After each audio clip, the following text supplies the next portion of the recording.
Bismillahirrahmanirrahim. Assalamualaikum warahmatullahi wabarakatuh.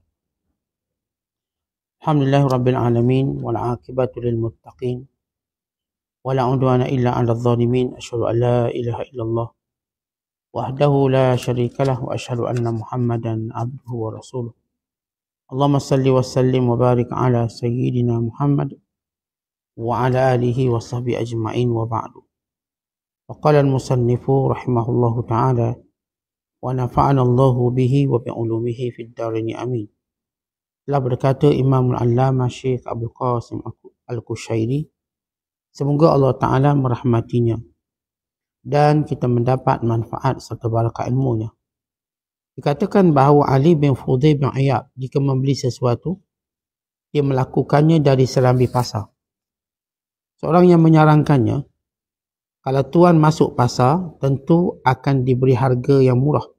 Dia menjawab, mereka dekat dengan saya kerana mengharapkan manfaat saya. Diceritakan seorang diutus untuk mendatangi sekumpulan pelayan. Laki-laki yang mengutuskannya itu sedang duduk bersama kawan-kawannya. Dia mengatakan, sangat buruk jika saya menjadikan pelayan itu hanya untuk saya, sementara kamu semua hadir. Saya tidak senang mengkhususkan pelayanan hanya pada seseorang. Kamu semua punya hak dan penghormatan. Orang yang hadir berjumlah 80 orang. Setiap orang didampingi seorang pelayan. Ubaidillah bin Abi Bakrah radhiyallahu ta'ala anhuma pernah kehausan di jalanan. Dia minta minum pada seorang wanita yang sedang tinggal di rumahnya. Wanita itu mengeluarkan satu bekas minuman lalu berjalan ke arah pintu dan berdiri di baliknya. Jauhkan dirimu dari pintu. Biar pelayanmu yang mengambilnya. Pintanya dengan halus, dengan baik. Salah seorang wanita, saya adalah wanita Arab yang ditinggal mati pelayan saya dalam beberapa hari. Ubaidillah menuruti permintaan wanita itu. Dia pulang dan tidak lama kemudian pelayannya datang sambil mengambil minuman yang diberikan wanita tadi.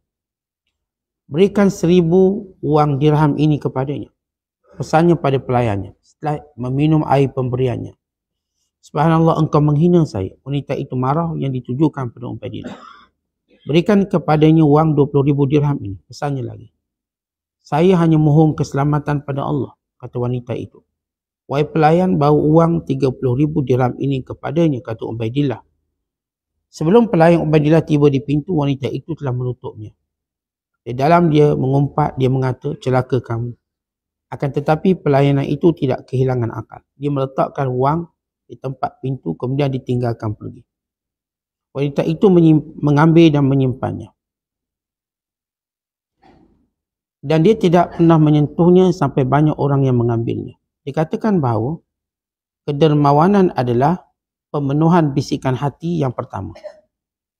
Saya mendengar sahabat-sahabat Abu Hasan Al-Bushanji mengatakan, Abu Hasan Bushanji ketika buang hajat di tempat yang sempit, seorang muridnya memanggil dan mengatakan, lepaskan dan lemparkan pakaian itu kepadaku.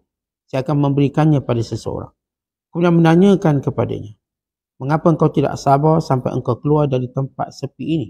Lalu dijawab, saya tidak akan tunduk pada diriku untuk mengubahku tentang apa yang menimpaku berupa penangguhan dengan pakaian ini. Dikatakan Qais bin Sa'ad bin Ubadah radhiyallahu ta'ala anhu, apakah engkau pernah melihat seorang yang lebih murah hati daripada anda? Ketika saya turun ke desa, jawab Qais, saya bertemu seorang wanita. Lalu suaminya datang. Si isteri itu berkata pada suaminya, engkau kedatangan seorang tamu. Laki-laki itu keluar mengambil seekor unta dan menyembelihnya. Besok datang lagi tamu lain dan keduanya melayaninya sebagaimana kemarin. Saya hairan melihat sikap yang aneh itu. Tuan, siapa saya? Saya belum memakan apa yang tuan sembelihkan kemarin selain sedikit. Saya fikir tuan tidak perlu menyembelih unta lagi. Dia menjawab, saya tidak akan memberi makan tamu-tamu saya dengan makanan yang sudah menginap semalam. Saya tinggal di rumahnya selama 2 atau 3 hari. Sementara langit masih mencurahkan hujan, dia tetap memperlakukan tamu-tamunya seperti itu. Ketika hendak saya pulang dan melanjutkan perjalanan, saya meletakkan wang 100 dinar di rumahnya tanpa pengetahuannya. Terima kasih dan maafkan segala kesalahan saya. Saya hendak melanjutkan perjalanan. Kata saya pada tuan rumah setelah segalanya telah siap.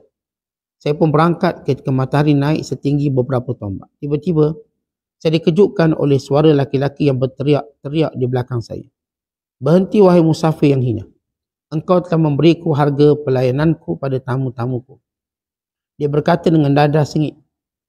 Dia tetap mengejarku sampai kudanya sejajar dan menghadap depanku. Ambil wang itu, katanya memerintah. Jika tidak, maka engkau akan saya tikam dengan pisau ini. Saya pun mengambilnya dan berpaling. Melanjutkan perjalanan sambil mendendangkan syair kekaguman. Jika saya mengambil pahala yang telah saya berikan kepadanya, maka cukup dengan demikian bagi orang yang memperkeruh. Muslimin dan muslimat sedang penonton dirahmati Allah sekalian. Al-Imam Abdul Qasim Qushayri membawa beberapa kisah dan cerita orang-orang yang pemurah di dalam sejarah Islam. Bagaimana uniknya sifat pemurah yang menjadi salah satu daripada kemuliaan kepada agama ini. Bukan kemuliaan bagi setiap individu yang memilikinya. Bahkan bagi orang yang mengetahui bagaimana sifat pemurah ini merupakan kemuliaan di dunia dan kemuliaan di akhirat. Bahkan merupakan simpanan kekayaan yang tidak akan habis. Dari sudut manfaat, dari sudut kelebihannya. Bahkan bila mana seorang itu bersifat pemurah, maka dia merupakan golongan yang dikhususkan oleh Allah untuk membantu manusia. Kata Ja'far bin Muhammad As-Sadiq radhiyallahu ta'ala anhu, sesungguhnya Allah Ta'ala mempunyai hamba-hamba yang khusus. Yang kerjanya ialah untuk menyelesaikan masalah manusia. Dan mereka menganggap pemurah itu sebagai kemuliaan mereka dan melimpahkan lebihan rezeki itu sebagai keberuntungan kekayaan mereka. Mereka ini ialah golongan ahli pemurah. Diceritakan tentang Ali bin Fudail bin Iyad radhiyallahu ta'ala anhu, salah seorang daripada wali Allah yang terkenal. Sebagaimana kata Imam Zahabi dalam kitab Siyar A'lam An-Nubala, seorang wali Allah yang terkenal, bukan seorang ilmuwan yang hebat, anak kepada Fudail bin Iyad, juga seorang wali besar yang terkenal, yang meninggal sekitar 187 Hijriah. Di mana Ali bin Fudail ini mati lebih dulu pada ayahnya, Fudail bin Iyad. Diceritakan bagaimana Ali ini, dia lebih warak daripada ayahnya. Lebih warak, bukan lebih takut daripada ayahnya. Sehingga dia mati disebabkan mendengar bacaan Al-Quran. Setiap kali ayat-ayat bersifat azab, dia pasti akan pengsan. Dia hampir tidak boleh membaca surah Al-Qari'ah atau mendengarnya, melainkan dia akan pengsan. Dek kedahsyatan kiamat yang digambar. Pernah satu ketika bila Fudail bin Iyad ayahnya jadi imam. Dan bersama dengan ayahnya ialah Ali, anak dia. Ali bin Fudail bin Iyad. Ayahnya membaca surah Al-Haakumut Takatsur hatta zurtumul maqabir. Sehinggalah ayat yang berbunyi la tarawunnal jahim, dan kamu pasti akan melihat neraka jahim. Maka dia pun pengsan jatuh. Dan dia tidak tersedar melainkan selepas tengah malam. Ini disebut kewarakannya, dan sebab matinya juga kerana mendengar ayat Al-Quran. Dia bukan mati sebab kencing manis, darah tinggi macam kita. Matinya kerana mendengar ayat Allah. Datang rasa ketakutan yang melampau, akhirnya beliau pun wafat. Dan Ali terkenal dengan, selain daripada sifat warak, sifat takutnya, bahkan terkenal dengan sifat pemurahnya. Bila beliau membeli, beliau beli kat luar pasar. Lalu orang tanya kenapa tak beli dalam pasar, lebih murah. Dia kata supaya orang yang di luar pasar ni, dia mendekati aku untuk mengambil manfaat. Dia pun nak untung juga. Orang ni pun nak berniaga. Jadi aku ingin bersifat pemurah dengan mereka. Artinya Ali bin Fudail dia ajar, pemurah ini bukan sekadar yang kita faham beri percuma. Pemurah ni beri percuma. Tetapi juga dari sudut bermuamalat. Bermuamalat ataupun kita katakan orang yang memudahkan orang dalam muamalat, ini juga pemurah. Sebagaimana disebut dalam hadis Nabi SAW, rahimallahu imra'an samhan idza ba'a wa samhan idza ishtara wa samhan idza qtada. Allah merahmati orang yang bila mana dia menjual, dijual dengan sifat baiknya. Bila mana dia membeli dengan sifat baiknya. Bila mana dia meminta hutang, dia minta hutang dengan sifat baiknya. Kadang samhan maksud toleransi, tolak ansur, juga memberi maksud kebaikan, buat baik. Dia umpama Tuan-tuan orang datang niaga kat kita. Mungkinlah dia akan jual harga lebih mahal sikit pada pasar. Atau lebih mahal sikit pada kedai. Namun dia sudah mendekati kita. Dan menghampiri kita. Bahkan kalau kita kalkulate kira-kira balik, jauh lebih murah sebenarnya. Sebab barang tu datang ke rumah kita. Bukannya kita pergi ke kedai tersebut. Maka ini satu kemuliaan bila mana kita bermuamalah dengan orang macam ni. Kerana mereka juga nak untung juga. Maksudnya, bila kita muamalah, kita bukan kira untung kita je. Bila kita juga berusaha menguntungkan penjual, itu namanya sifat pemurah. Yang biasa orang bila dia muamalah, masing-masing fikir untung sendiri. Penjual fikir untung dia. Pembeli fikir untung dia. Semua orang akan fikir sendiri. Maka itu bukan sifat pemurah. Kerana sifat pemurah bila kita mula berfikir tentang orang lain. Saya beli barang ni, even saya tak perlu. Atau saya tahu ia lebih mahal daripada tempat lain. Kerana sifat pemurah. Dan yang ni pula penjual, dia jual. Ya, asal orang jual, dia nak untung lah. Tapi dia nak pemurah dengan orang ni. Maka dijualnya dengan harga yang lebih baik. Harga yang lebih murah. Maka ini watak orang-orang pemurah. Dia tidak akan berlaku pada satu tempat sahaja. Kerana orang murah ini Allah berikan dia kreativiti yang kuat, yang hebat. Sehingga dia mampu melakukan pemurah dalam semua sudut muamalah. Yang bagi orang kita, orang awam, kita cuma melihat sifat pemurah itu, oh namanya sedekah. Setakat itu je kita akan lihat. Sedekah, tolong orang, maka ini pemurah. Tetapi bagi mereka yang punya watak pemurah, mereka melihat pemurah itu pada semua segi, hatta dalam bab jual beli. Kalau seorang penjual dia melebihkan timbangan, dia seorang yang pemurah. Kalau seorang pembeli dia melebihkan bayaran, dia bersifat pemurah. Kalau seorang membeli kerana tujuan menguntungkan perniaga, dia bersifat pemurah. Kerana biasa tak ada pembeli nak untungkan peniaga, dia nak untung dia. Kalau secara muamalah umum. Tapi kalau seorang tu membeli dengan tujuan dia nak untungkan peniaga, biar peniaga ni untung, maka ini orang yang pemurah. Maka ini yang berlaku pada Ali bin Fudaimah. Dia ceritakan, ada seorang laki-laki yang pemurah. Maka ada kawannya dari jauh hantar kepadanya seorang khadam, hadiah. Dan ketika itu dia bersama dengan kawan-kawan yang lain sejumlah 80 orang. Maka tiba datang utusan beritahu pada dia, ini hadiah kami berikan pada kamu. Lelaki ini bila dapat hadiah, dia kata, tak patut saya seorang dapat hadiah ini. Kamu juga patut dapat hadiah. Maka lelaki ini membeli 80 lagi orang hamba untuk beri setiap seorang yang hadir bersama dia. Ini dia dapat hadiah. Kita kan kalau orang dapat hadiah, dia orang istimewa lah. Maka lelaki ini bila dia dapat hadiah, dan bersama dengan kawan dia, lebih kurang 80 orang, kawan dia yang lepak dengan dia, sembang dengan dia. Okay, bila datang orang, beri hadiah pada dia seorang hamba, jariah. Maka dia kata, tak patut aku seorang dapat hadiah. Kamu juga mulia, kamu juga ada kebaikan. Maka dia menyuruh orangnya supaya membeli 80 hamba yang lain dan hadiah setiap seorang dapat.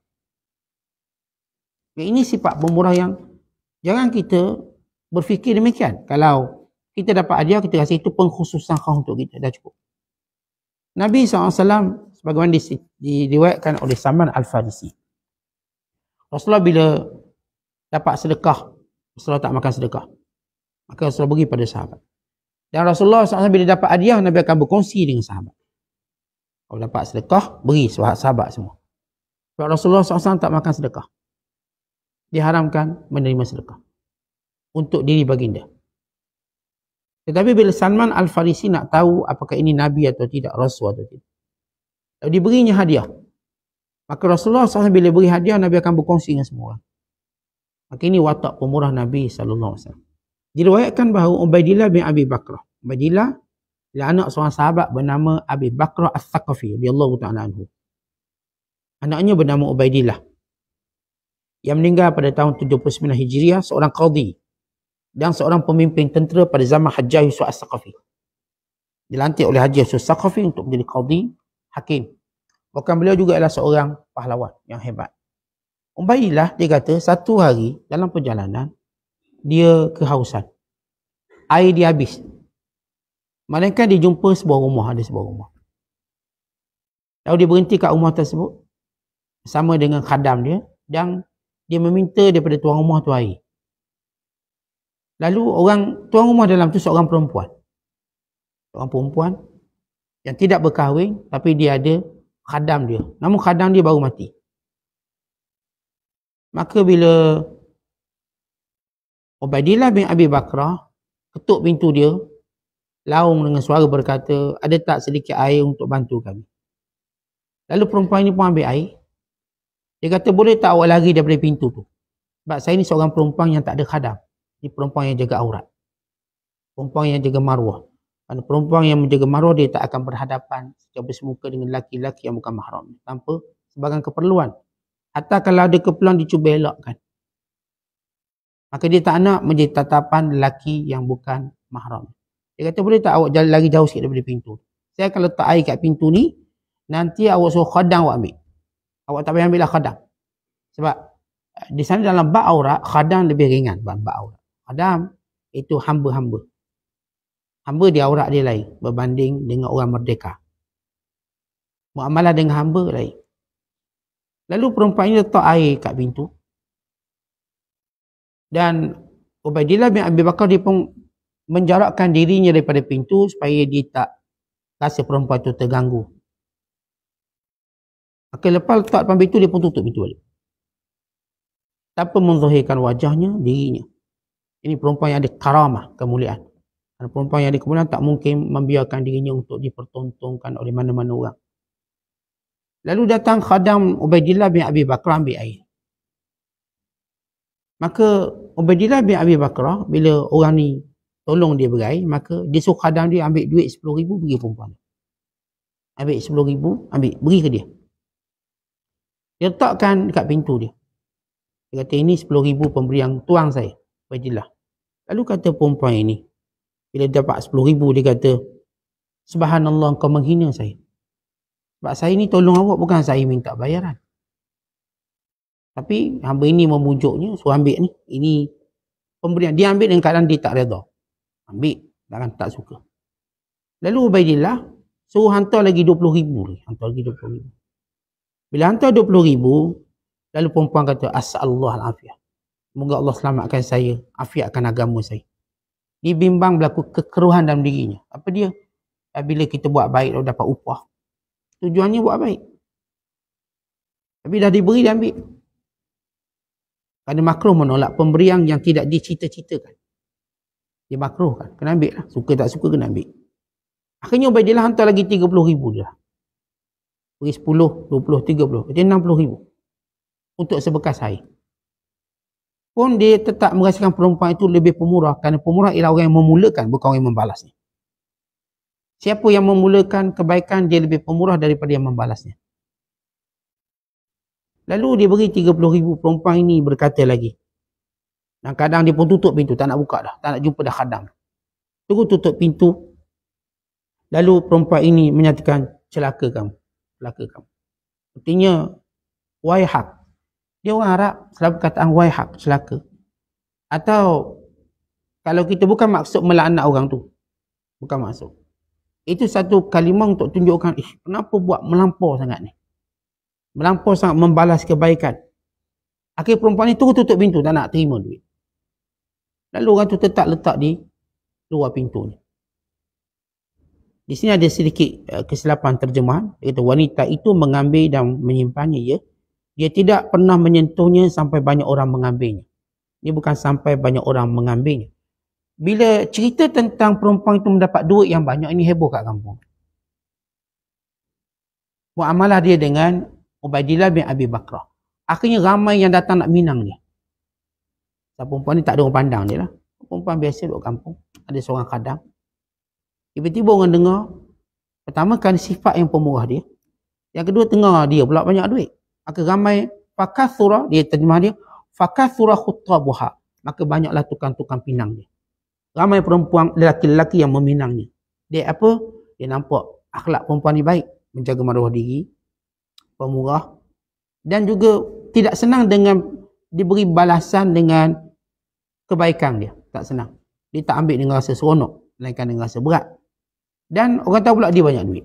Akhirnya menjadi sebab pendorong orang berkahwin dan meminang dia. Tapi tak diceritakan dia terima mana satu, tak diceritakan. Cuma menceritakan kisah perempuan yang pemurah, perempuan yang menjaga maruah. Dan untuk menceritakan tentang Ubaidillah bin Abi Bakrah radhiyallahu ta'ala anhu, juga seorang anak sahabat Rasulullah yang amat pemurah. Beliau lahir pada tahun 14 Hijriah dan meninggal tahun 79. Ni Ubaidillah dia tak sempat jumpa Rasulullah. Tapi ayahnya sahabat Rasulullah bernama Abi Bakrah Al-Thaqafi radhiyallahu ta'ala anhu. Ini sifat pemurah yang menghargai kebaikan orang lain. Dia ceritakan juga, disebut bahawa pemurah itu ialah bisikan yang pertama. Tentang sifat pemurah, sebab kita ni, dalam diri kita akan banyak khawatir. Khawatir ni bisikan-bisikan, lintasan hati. Pemurah yang sebenar bila kita melayan ucapan pertama hati kita. Umpama begini, tiba-tiba terdetik hati kita kata, saya nak derma RM50. Itulah dia pemurah. Dipenuhi detikan yang pertama. Sebab kalau kita biarkan, dia akan kurang. Tak, 50 banyak sangat, RM25 lah. Lalu kita biarkan lagi, dia kata, esok lah. Kalau dia biarkan lagi, tunggu gaji lah akhir bulan. Kalau dia biarkan lagi, tunggu bonus akhir tahun. Kalau dia biarkan panjang lagi, tak apalah lain kali lah. Begitu kebaikan dia akan menurun. Jarang kebaikan yang dibisikkan dalam hati dinaik. Jarang. Kita tak kata tak ada. Jarang. Biasanya bila datang satu bisikan pertama untuk kita berbuat baik. Ini dipanggil futuhat. Pembukaan daripada Allah. Seorang disebut oleh para ulama. Seorang bila dibukakan kepadanya pintu kebaikan, maka jangan ditutupnya. Bahkan bersegeralah dia pada pintu kebaikan itu. Kerana kelak dia akan tertutup. Contoh bila kita ni dalam situasi begini, Allah akan bukakan pintu kebaikan pada kita. Untuk kita buat. Bila setiap kali Allah buka pintu kebaikan, bisikan-bisikan khawatir, lintasan hati yang baik-baik, cepat-cepat kita buat. Kenapa? Kalau kita lambat, dia akan tutup. Kerana tempohnya begitu sekejap. Contoh datang orang lintas depan kita, kita nampak dia susah. Nak tolong dia lah. Habis kejap lagi lah, balik rumah dulu. Akhir kita tak jumpa dah orang tu. Dah habis. Kenapa? Kita terlambat. Akhirnya orang lain dulu tolong. Kita kadang-kadang naik kereta. Naik kenderaan. Tiba ada orang nak lalu. Lalu terus kita berbisik, biar aku bagi ruang pada dia. Itu berbisik. Tuan-tuan kena ingat, bukan tuan-tuan yang dibisik seseorang saja, seorang saja. Mungkin orang depan tuan-tuan juga telah dibisikkan demikian. Dan bila yang pertama diabaikan bisikan dia pun ke depan, maka yang kedua pun buat. Maka yang kedua dapat kebaikan. Kalau kita tak abaikan, kita akan dapat kebaikan yang bersifat bonus ini. Sebab itu kata para ulama, bisikan pertama untuk kita buat baik, segerakan. Dan orang yang pemurah sentiasa melayani bisikan pertama dia. Sebab kalau nak tunggu bisikan kedua, ketiga, keempat, dia mula berkurangan, akhir tertutup. Macam contoh, benda lain tuan-tuan nak buat baik. Kita terfikir hari ni nak solat duha 8 rakaat. Bisikan hari ni. Okey, segera buat. Lepas habis masuk waktu duha, solat segera. Tapi kalau kita kata, hari ni macam ada kerja pula hari ni. Kita buat lewat sikit lagi masjid awal, kita sambung kat masjid. Tuan-tuan takkan buat. Ia mula berkurangan. Kita tak apa buat 6 lah. 6 pun banyak, buat 2 lah. 2 pun macam banyak, lain kali lah. Akhir tak ada. Sebab itu, orang-orang soleh akan melayani bisikan pertama dengan sungguh-sungguh. Dalam bab kebaikan. Saya kata kita semua ni ada bisikan yang baik. Kalau kita ada iman, bisikan itu akan datang. Pada waktunya, pada ruangnya. Saya dengar ada orang nak minta derma untuk masalah itu dan ini. Datang bisikan pertama, oh tahun ni aku nak bagi banyak sikit. Maka terus buat. Kalau tuan-tuan hentikan sekejap, fikir sekejap. Kalau dia mula menurun, turun, sampai tak buat. Dia sampai peringkat kita tak buat. Walau kita yang terbisik yang pertama untuk buat baik. Ini dipanggil futuhat ilahiyah ataupun pembukaan dari Allah. Allah buka benda itu pada kita. Tapi oleh kerana kita tidak bersegera dan tidak melakukannya, maka Allah pindahkan pada orang lain. Akhirnya kalau tuan-tuan tengok, tuan-tuan tak tolong dia, orang lain tolong. Dan dia tetap dapat pertolongan dan mulia. Tuan-tuan tak nak infak sini, orang lain yang infak. Dia tetap akan ada. Tuan-tuan tak nak belajar, orang lain belajar. Tuan-tuan tak nak ngajar, orang lain ngajar. Ni Allah bagi dia ilmu. Maka datang bisikan dia. Saya nak ngajar orang lah, Allah bagi saya ilmu. Untuk didik orang. Dia fikir balik, tahun ni tak ada, tahun depan dah. Ada orang alim macam orang ni, juga dapat bisikan tersebut lalu dia buat, maka dia pun dapat kemuliaan. Masuk waktu azan. Lalu datang bisikan, akulah azan. Lalu kita tak apa, tengok siapa bangun dulu.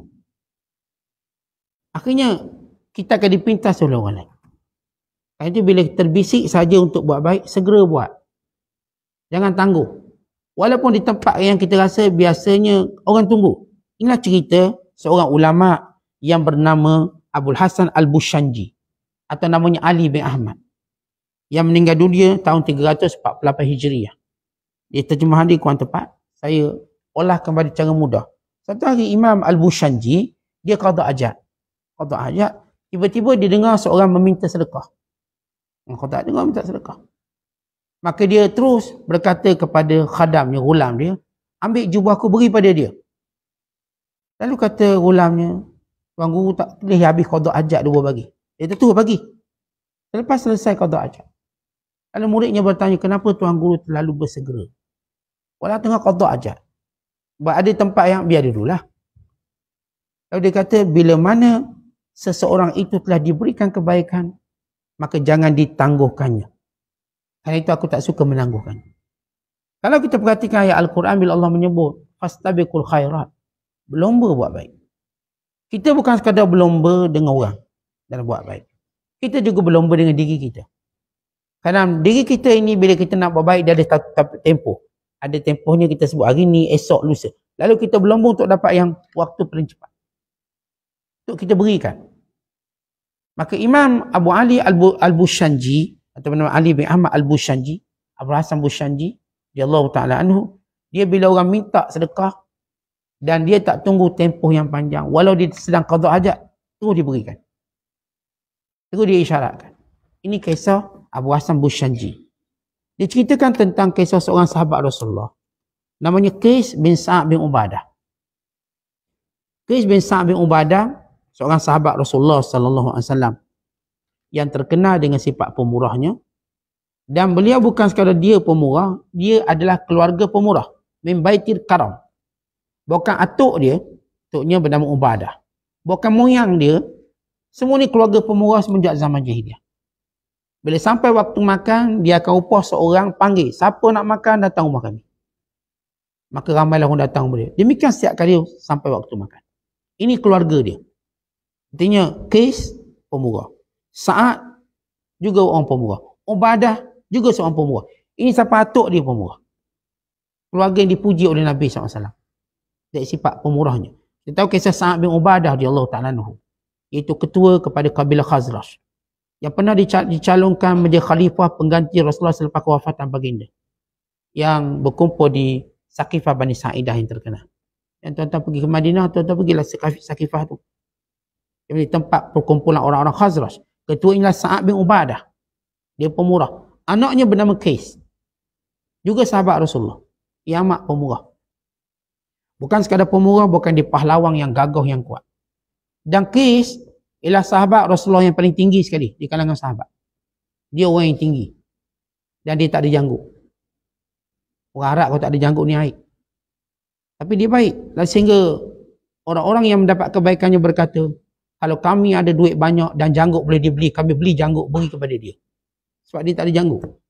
Orangnya lawa, tak berjanggut.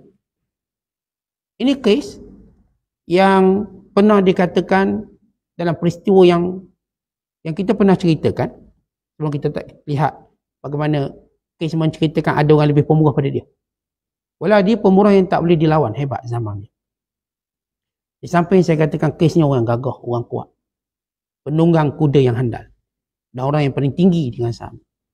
Saya pernah satu ketika bila kerajaan Rom menghantar dua orang pahlawannya. Dia berkata pada Muawiyah bin Abi Sufyan, wahai Muawiyah, saya ada dua orang tentera paling hebat. Seorang paling gagah dan seorang paling tinggi. Kalau kamu boleh mengadakan orang sepertinya, aku akan terus bebaskan orang Islam yang aku tawan. Ini Raja Rom ni ditawang sebahagian orang Islam. Muawiyah bin Abi Sufyan, dia nak deal dengan Raja Rom bagaimana nak bebaskan tawanan ini. Wa imam meneruskan perang atau secara rundingan. Lalu Raja Rom hantar satu surat. Dia kata, aku ada dua orang paling hebat dalam kerajaan aku. Seorang paling gagah dan seorang paling tinggi. Kalau kamu boleh mendatangkan dua sepertinya dan mengalahkannya, aku akan bebaskan tawanan Islam. Muawiyah pun terfikir, siapa yang ada? Pertama, calon paling gagah sekali. Yang gagah saya siapa? Dia fikir lama. Lalu dia pun minta nasihat para menterinya. Lalu kata menterinya orang kanan, hanya dua orang yang paling gagah sekali. Semua gagah tapi nak paling gagah. Seorang bernama Abdullah bin Zubair. Ini gagah semua. Dia seorang dia setakat 70 orang tu dia senyum je lah. Ini sahabat bernama Abdullah bin Zubair bin Awwam. Gagah. Kegagahannya tak boleh nak kira. Kuat. Sejak zaman kecil dia gagah. Dan bapak dia pun gagah. Zubair bin Awwam. Seorang dijamin syurga. Tapi Abdullah bin Zubair bin Awwam dia tak ngang dengan Muawiyah. Tak ngang. Kalau sekarang parti pembangkang lah macam tu lah sekarang. Lalu seorang lagi ialah Muhammad Al-Hanafiyah. Iaitu Muhammad bin Ali. Anak Sayyidina Ali. Tak ngang juga. Sebab konflik dahulu berlaku. Lalu kata orang kanan ni, tak ada dah yang paling gagah dua orang ni je. Dua-dua bangkang kita. Lalu kata Muawiyah untuk masalah Islam. Untuk masalah Islam. Cerita lain lah bangkang-bangkang. Lalu dia hantar surat dipilih Muhammad Hanafiyah. Muhammad Hanafiyah ialah anak pada Sayyidina Ali. Orang kanan Sayyidina Ali radhiyallahu ta'ala. Dia disebutkan pada Hanafiyah pada kabilah dia supaya tidak berlaku kekeliruan antara zuriat Rasulullah. Sebab zuriat Rasulullah Hasan bin Ali, Husain bin Ali daripada Fatimah. Ke Muhammad ni dia bukan daripada Fatimah, daripada wanita puteri Raja Kisra yang berkahwin dengan Sayyidina Ali. Yang menjadi kita katakan jariah Sayyidina Ali. Maka lahir Muhammad. Digelar Muhammad Hanafiyah. Maka hantar surat pada Muhammad Hanafiyah. Lalu Muhammad Hanafiyah kata okey, untuk kebaikan Islam aku sanggup wakil. Kita jumpa orang paling gagah. Yang kedua, siapa paling tinggi? Maka sepakat mereka paling tinggi sekali adalah Qais. Qais ni tinggi sungguh dia orang ni. Lalu berlakulah pertandingan, Raja Rom pun hantar wakil dia dan orang yang akan memerhatikan. Ini demi untuk membebaskan tawanan Islam. Tujuan dia. Dia bukan mainan raja-raja macam kebiasaan raja-raja main. Kan? Ini masalah bebaskan sebahagian tawanan Islam. Akhirnya adu kuat. Cara adu kuat dia bukan bertumbuk, bukan bergusti. Siapa boleh angkat siapa. Kata yang kuat Rom ini, aku ada satu permainan. Sama ada kamu duduk ataupun aku duduk. Dan seorang cuba bangunkan dia atau gerakkan dia. Maksudnya, awak duduk dulu. Saya akan ulur tangan, saya akan angkat awak daripada tempat duduk. Kalau awak terbangun, awak kalah. Petani pagi ni boleh main lah. Pasal rapat. Tes apa gagah ni. Nanti awak duduk. Kemudian awak ulur tangan. Saya pegang tangan awak. Kalau saya boleh angkat awak. Atau menggerakkan awak. Maka saya kalah. Kalau saya boleh angkat awak. Menggerakkan awak, awak kalah. Lalu kata Muhammad Hanafiyah, siapa nak duduk dulu? Siapa nak duduk dulu? Lalu kata dia, kamu duduk dulu dan aku angkat. Lalu Muhammad Hanafiyah pun duduk. Dia duduk dalam keadaan macam kita nak qada ajal duduk. Maka dia ulur tangan. Maka orang kuat Rom ni cuba angkat dia. Tak boleh angkat. Cuba gerakkan dia daripada duduk biar dia terbalik. Tak boleh, tak terbalik. Kuat. Kuat. Lalu kata Muhammad Hanafiyah, sekarang giliran aku pula. Lalu orang Rom ni pun duduk. Muhammad Hanafiyah pun angkat tangan dia, lambung ke atas tu. Dia boleh angkat tu, bukan sekadar boleh angkat, dia lambung sampai ke langit. Maksudnya tinggi. Sampai dia terjatuh habis. Allah. Dia punya gagah dia. Akhirnya selesai. Menang 1-0. Menang 1-0. Datang yang kedua. Paling tinggi. Senang je. Qais ditanggalkan seluar dia. Dia ambil seluar dia. Tanggalkan. Dan dia suruh orang Rom yang tinggi tu pakai. Bila Rom tu pakai, sampai kat dada dia seluar dia. Seluar tu kat dada. Maknanya, Qais ni tinggi orang dia. Ini orang Islam, ada orang-orang macam ni. Kadang-kadang kita menang dengan cara macam tu. Cara macam tu. Akhirnya Raja Rom membebaskan semua tawanan Islam. Hanya cerita dua perlawanan ni. Artinya itu cara adu kuat yang baik. Sebab tu dalam Islam, persiapan kekuatan itu penting. Persiapan kekuatan. Jadi kita bolehlah perkenal satu sukan, angkat orang duduk. Yang tidur lagi kuat kita angkat dia. Campak ke atas. Dia bangun terus. Jadi ini kaedah untuk menguji kekuatan tangan, kekuatan kekuda, kekuatan fizikal, kekuatan fokus. Ini kisah kes. Baik, kembali pada kes orang yang pemurah ini. Bila kes radhiyallahu ta'ala anhu yang terkenal dengan orang yang amat pemurah, yang kita pernah cerita semalam. Bila ada seorang perempuan mengadu dia miskin, lalu kes kata, hantar ke rumah dia roti sampai penuh rumah. Hantar ke rumah dia kurma biar penuh rumah. Hantar ke rumah dia minyak samch ataupun minyak keju, minyak sapi sampai penuh rumah. Akhirnya perempuan tu dah jadi macam kedai runcit penuh rumah dia. Kerana kes bin Sa'ad bin Ubadah memenuhi rumahnya dengan kekayaan. Dia ceritakan, ada tak orang lebih pemurah pada kamu? Jawabnya ada. Pernah saya dalam musafir saya, tiba-tiba hujan lebat. Dan kami beberapa orang. Lalu kami singgah di sebuah rumah. Ini badui juga. Dengan padang pasir, singgah rumah. Zaman dulu zaman naik kuda. Maka bila hujan, bimbang bukan sekadar basahnya. Bukan cerita basah saja. Kerana banjir mengejut. Dan banyak musibah bila datang hujan mengejut. Kerana suasana padang pasir hujannya lain. Dia boleh menyebabkan banjir kilat yang paling cepat. Maka kes pun kata, saya pun menumpang. Cakap dengan perempuan ni, boleh tak kami bertumpang teduh untuk beberapa hari. Sampai hujan berhenti. Lalu isterinya pun panggil suaminya, bang kita ada tetamu. Dan mereka seronok dengan tetamu. Mereka tak kenal ini kes. Seorang sahabat Rasul, tak kenal. Dia orang badui. Jadi tak ada internet, tak ada. Tak ikuti cerita-cerita influencer, tak ada. Ini tak kenal lah. Dia cuma tahu memulihkan tetamu. Akhirnya, tuan rumah ni aneh. Setiap hari dia sembelih seekor unta untuk layan tetamu. Masuk hari kedua, dia sembelih lagi seekor unta. Lalu kata kes, tuan, unta semalam pun tak habis lagi. Bukan sembelih ayam pencing, bukan. Dia sembelih seekor unta. Untuk tetamu dia makan sungguh-sungguh. Kemudian hari esok dia sembelih lagi. Lalu kata kes, boleh tak jangan sembelih sebab yang semalam tak habis lagi. Lalu kata tuan rumah, kami tak layan tetamu dengan makanan semalam. Kita lihat dia punya akhlak. Kami tak layan tetamu dengan makanan semalam. Yang semalam. Apakah jika tidak membazir? Tak. Itu dipanggil ikram, tidak anggap membazir. Tuan-tuan, kalau tuan-tuan dengar tetamu datang. Tuan-tuan pun buat makanan macam-macam lah tetamu datang. Ibu tamu ni dia tak makan banyak. Dia tak makan banyak, makan sikit. Dia tamu kita ni kecil manis, darah tinggi semua dia punya. Mana berani nak makan banyak-banyak. Dia minta air suang, minta kurma sebiji. Lepas tu telang ubat rumah kita. Tetamu. Kita angkat macam-macam dengan ayam percik, ayam golek, ayam menari, semua ada. Untuk tetamu kita. Apakah itu membazir? Ia tidak membazir. Kalau kata, tetamu ni datang, angkat sikit-sikit, sudahlah. Jangan cerita angkat sikit-sikit. Tak, dia dah memang biasa makan sikit. Jangan. Itu hari tu dia makan sikit. Mungkin hari ni dia niat makan banyak. Tentang kita bagi contoh.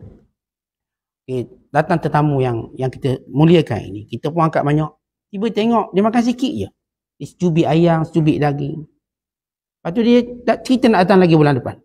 Kita pun dah fikir dalam history kita ni, tetamu ni makan sikit, kita pun mula angkat sikit je. Ayam secubit kita angkat secubit. Sebab dia pun makan sikit. Padahal tetamu pula dia berniat. Kali ni aku datang, aku nak makan banyak tetamu ni. Tiba datang tengok sikit. Dia pun akan tuan rumah kedekut. Tuan rumah tak fikir sebab dulu dia datang makan sikit. Tetamu berazam kali ni nak makan banyak. Sebab itu bila kita layan tetamu, berapa banyak pun makanan dia tak anggap membazir. Habis tak habis, apakah membazir? Tak membazir. Kerana kita niat untuk ikram tetamu. Pandai-pandailah kita ejaz bantu bagi orang tu. Kalau tak boleh beri dia bazir, tak apa, dia tak akan anggap sebagai membazir. Kan niat asal dia. Dia ambil pada niat asal. Niat asal kita nak mulakan tetamu, masalah dia makan tak makan, mana kita tahu. Habis tak dulu dia tak makan. Dulu mungkin dia dah okey sekarang. Mungkin dia nak makan. Mungkin dia datang balik ni sebab teringat balik kambing gitu. Teringat balik. Sedap pun. Atau mungkin dia malu. Kali ni aku nak buang malu aku. Nak makan sungguh-sungguh. Ya, kali pertama dia makan malu lah. Ni kali kedua dia nak makan sungguh-sungguh. Jadi, kata lelaki badui ini kepada kes, kami tak akan angkat makanan semalam. Akhirnya berapa hari kami duduk situ, tiap-tiap hari duduk sembelih unta. Sampailah habis hari tetamu kami. Akhir hujan dah berhenti. Kebetulan kita orang nak minta diri, kata kes, suami dia keluar. Maka tinggal isteri saja, lalu aku pun letak 100 dinar. 100 keping wang emas. Ini unta baru 5 dinar. Kes balas balik. 100 ekor. 100 dinar. 100 keping duit emas. Lalu dia pun bergerak. Bila suami dia balik, isteri dia kata, bang, ni tetamu kita, dia tinggal duit 100 dinar. Tuan rumah ni berubah muka. Sebab dia bukan minta dia bayar, dia beri hak tetamu.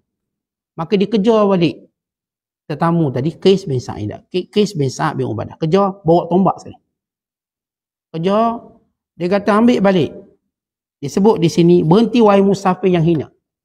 Dia kata, Qif ayyuhal musafirul la'im, ayyuhal rakbul la'im. Berhenti kejap, musafir yang hina semua. Apakah kamu balas kebaikan yang aku berikan pada kamu? Sama ada kamu ambil duit ni ataupun aku tikam kamu tombak ni. Oh, dia punya garang ni. Ambil balik duit ni atau aku tikam dengan tombak ni. Qais tengok, Qais ni boleh lawan. Tapi dia nak tunjuk orang ni cukup pemurah. Dia tak nak kebaikannya dia balas. Sampai sanggup bunuh orang tu. Dia punya tu. Bunuh. Sama ada kamu ambil balik duit ni ataupun aku bunuh kamu. Aku tikam dengan tombak. Lalu Qais ambil balik duit.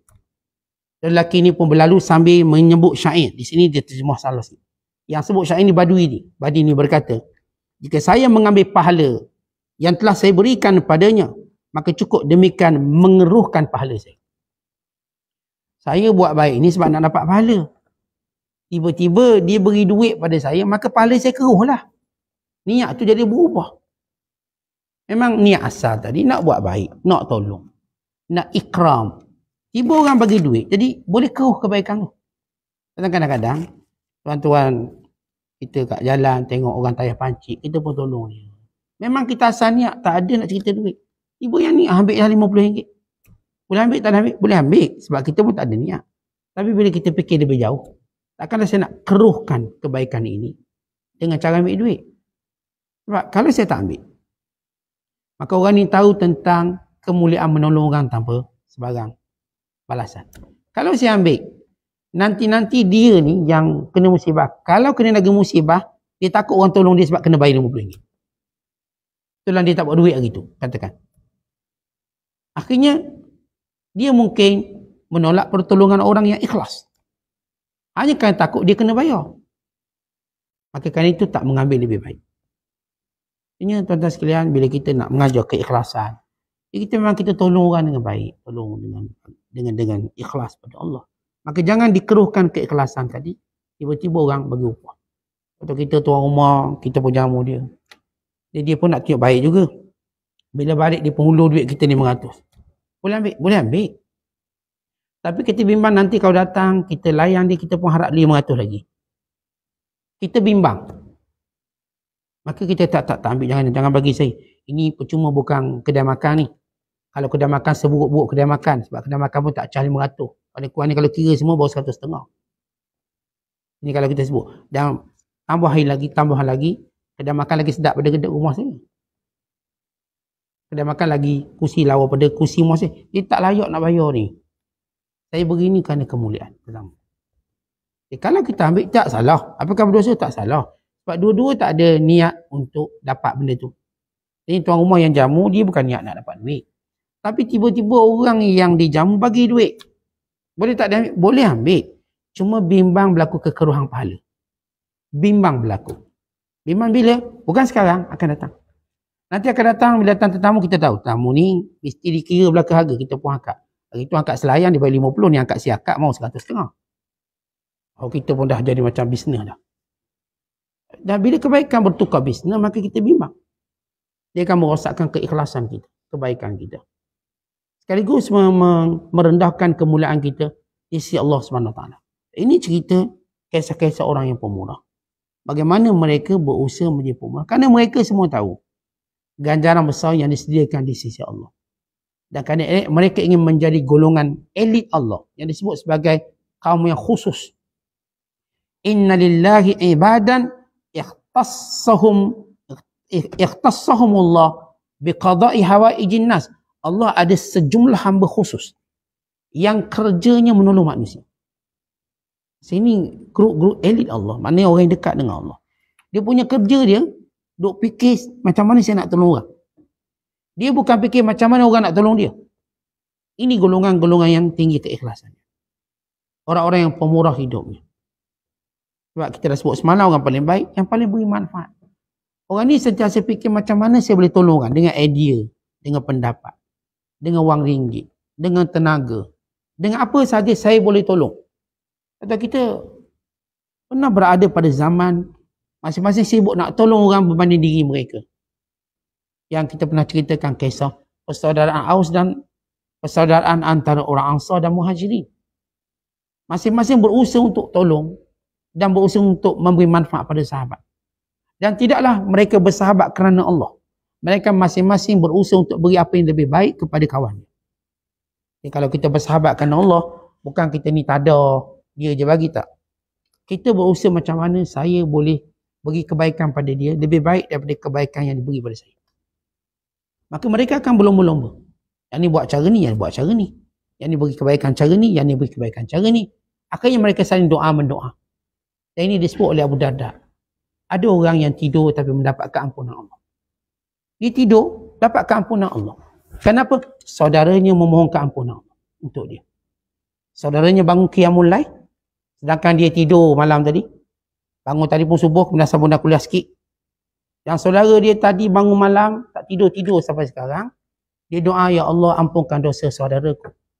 Dalam keadaan saudaranya tidur, saudaranya diampunkan dosa oleh Allah kerana doa saudara yang bangun. Kan lihat hebat bila bersaudara kerana Allah. Kita dapat kawan kerana Allah ni, kita tidur je. Kawan kita tolong doakan kita. Ya Allah ampunkan dosa dia. Walaupun dia banyak tidur dan kuliah, kau ampun dosa dia. Maka kita ampunlah dosa kita yang banyak. Maka itu kebaikan kawan-kawan sahabat yang baik. Wallahu a'lam bishawab. Assalamualaikum.